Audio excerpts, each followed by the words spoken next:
صلوا عليه وسلموا تسليما اللهم صل على سيدنا ومولانا محمد وعلى آله وأصحابه وسلم اللهم صل على سيدنا ومولانا محمد وعلى آله وأصحابه وسلم সাবহল সময় যার ক্ষেত্রে সংক্ষেপে এক দুই কথা হইয়া আপনার সামনে থেকে বিদায় নিব। দেখুন আমরা আজকে যে জায়গার মধ্যে আইছি এই জায়গা কোনো সাধারণ জায়গা না। এখানে একটা আল্লাহর ওয়ালির মাজলিস আর যে মাহফিলের মধ্যে আইছি আইয়া বইছি সেই জায়গা হইয়া থাকলো গিয়া একটা জান্নাতের বাগান। করুন সুবহানাল্লাহ। আমরা সব একটা আশা আছে না যে মারা যাওয়ার পরে আমরা জান্নাতের মধ্যে যাইতাম। জি জান্নাতের মধ্যে যাইতে হইলে আমরা কিতা কাজ করতে রাখবো? জান্নাতের মধ্যে যাইতে হইলে সর্বপ্রথমে আল্লাহ রাব্বুল আলামিনের রাজি খুশি করা লাগবে। আর দুনিয়ার জমিনের মধ্যে থাকা সত্ত্বেও একমাত্র আল্লাহ রাসূল সাল্লাল্লাহু আলাইহি ওয়াসাল্লামের সাথে মুহাব্বত লাগাইতে লাগবে।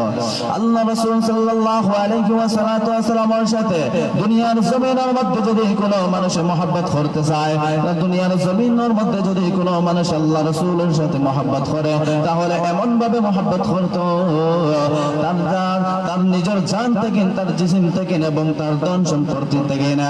আল্লাহ রাসূল সাল্লাল্লাহু আলাইহি ওয়াসাল্লাম ফরমান, লা ইউমিনু আহাদুকুম হাত্তা আকুনা আহাব্বা ইলাইহি মিন ওয়ালিদিহি ওয়া ওয়ালাদিহি ওয়ান নাসি আজমাইন। কোন মানুষ যদি আল্লাহ রাসূল সাল্লাল্লাহু আলাইহি ওয়াসাল্লামের সাথে মুহাব্বত করে, তাহলে তার জিসিম থেকে এবং তার জান থেকে এবং তার ধন সম্পত্তি থেকে বেশি করিয়া মুহাব্বত আল্লাহ রাসূল সাল্লাল্লাহু আলাইহি ওয়াসাল্লামের সাথে করা লাগবে। যদি হয় তার সম্পত্তি থেকে যদি আল্লাহ রাসূল সাল্লাল্লাহু আলাইহি ওয়াসাল্লামের সাথে মুহাব্বত করে না, তাহলে তার জন্য জান্নাতের মধ্যে যাওয়া সম্ভব হইত না।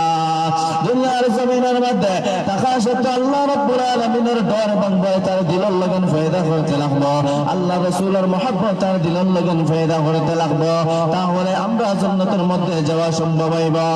আল্লাহ রাব্বুল আলামিন ফরমায়, আশহাদু আল্লা ইলাহা ইল্লাল্লাহু ওয়া আশহাদু আন্না মুহাম্মাদুর রাসূলুল্লাহ সাল্লাল্লাহু আলাইহি ওয়াসাল্লাম হারামাল্লাহু আলাইহিন নার। কোন মানুষ যদি হয় আল্লাহ রাব্বুল আলামিনের ডর এবং ভয় তার দিলের লগন ফায়দা করিলায় এবং আল্লাহ রাসূল সাল্লাল্লাহু আলাইহি ওয়াসাল্লামের মুহাব্বত তার দিলের লগন যদি ফায়দা করিলায়, তাহলে রাব্বুল আলামিন ফরমায়, হারামাল্লাহু আলাইহিন নার, আমি তার জন্য জাহান্নামের আগুন হারাম করিয়া তার জন্য জান্নাত ওয়াজিব করে দিলাম।